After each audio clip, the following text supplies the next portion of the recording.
what if your parents had named you Asper? Because they were like as if like a fourth tail, you had Asperger. You would have Asperger's. Well, but you would not want that. But if what was being treated, wanting to be treated as an equal in society, you would not want to be called Asper because that emphasizes the mental condition you have. Okay, Chris, that's part of the again the character flaw. Asperger has things weighing him down. He has, curses and not literal curses, but, he has detriments to his life that weigh him down as a character, and he has to work to overcome those. That's part of what makes a good character. I mean, you wouldn't make a character that's just, all powerful and perfect in every way and has no real problems ever, would you? That'd be kind of boring. Complex characters have problems that they overcome. Yeah. And it takes time to overcome a serious problem. I mean, you just renamed him Mitch. I mean, that wouldn't do it. You can't just go in and snap your fingers and just wave the problem away. And I mean, one, that's not realistic, and two, that doesn't make for good fiction. I mean, all the suspense and drama you're building up, your readers wouldn't really like that if you just kind of hand waved it away. Don't you think? All right. Okay, but still. Think about it like this. Superman is named Superman because he's super, right? And Superman is one of the most popular characters. I mean, as an individual within his own world, outside of your control, Asperger would not want that name. He would be in agreement with me and probably want to change his name to something like Mitch. But the thing there is, Asperger is not outside my control because it's a comic, and I am the creator and, manager of his comic universe. So as his creator, I decide what Asperger wants and what he doesn't want and what his personality is like. I mean, don't you think? Fairly. Have you ever watched the movie Who Framed Roger Rabbit? Yes, I have. It was a good movie. Yeah, you got the whole Toon world there. And within that, it would coincide with the comic book world, and every individual comic, published or unpublished, drawn all together. And within the world actually would reside your Asperger, that he would be with his individual thoughts, and she gave him an adult attitude within his individual thoughts. He would hate that having the name of Asperger because it emphasizes his mental problem or his special condition. And it's like in his process of wanting to move on from that and become more acceptable in society, that he would not want a name that would make him feel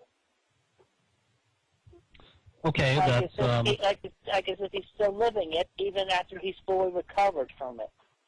Okay, but Chris, Who Framed Roger Rabbit, that was still a movie, and everything in it was predetermined by the movie writers and the director. And I mean, there is no, alternate cartoon world in reality. I mean, cartoon characters don't actually think and feel things.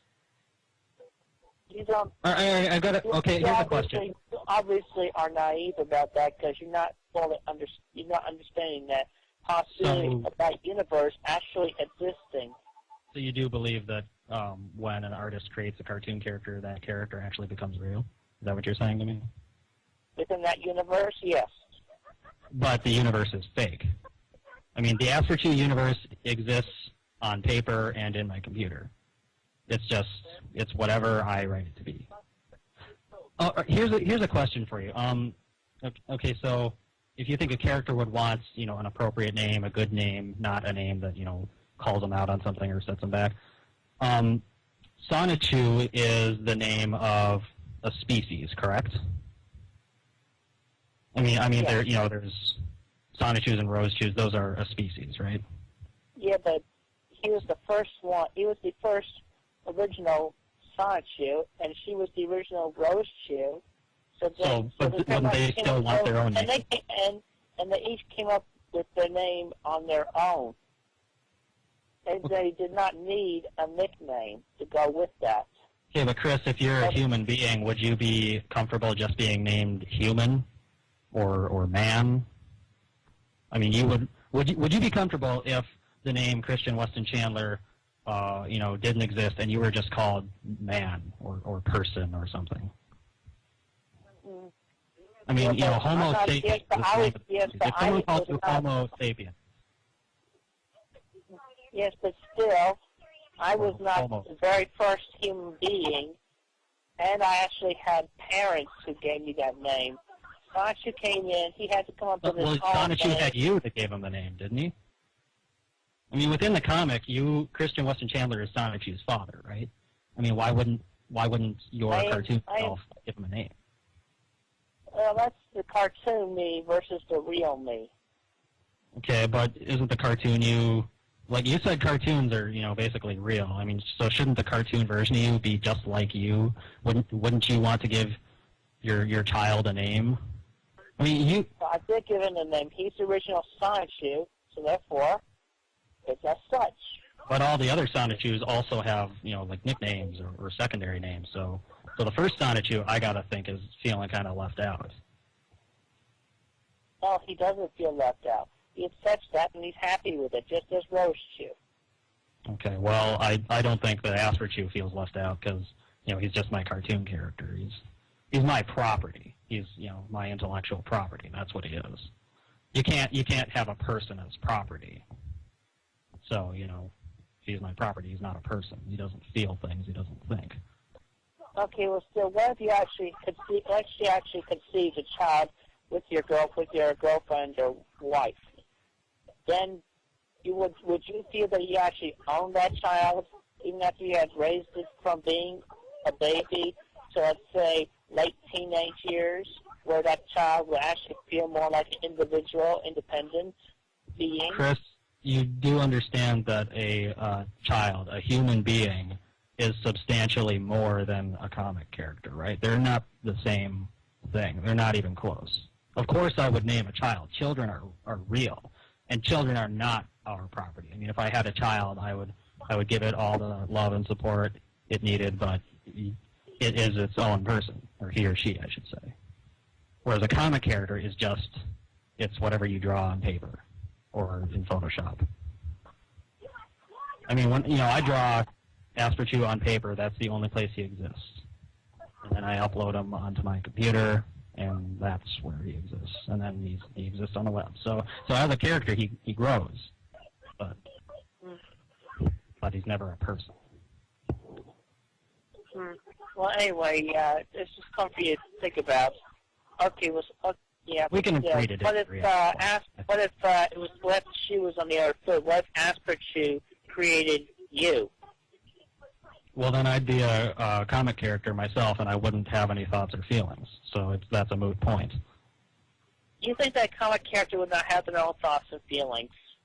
No. They are naive. Chris, you have told me that you think that a comic character is fundamentally as much of a person as a real human being. That is the naive thought.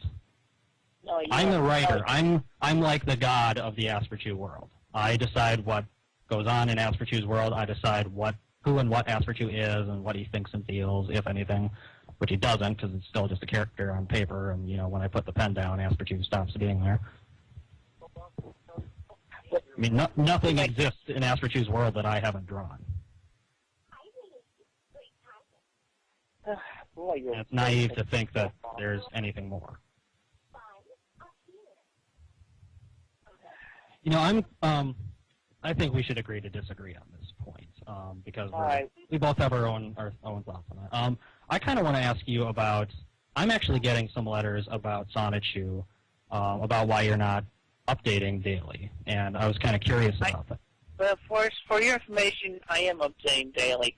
I draw and color my 2 pages a day. I can't help it if I don't have access to my computer, or if I can't get to it right away. Besides which, my biological clock has been fickle on me. It's been making me fall asleep earlier.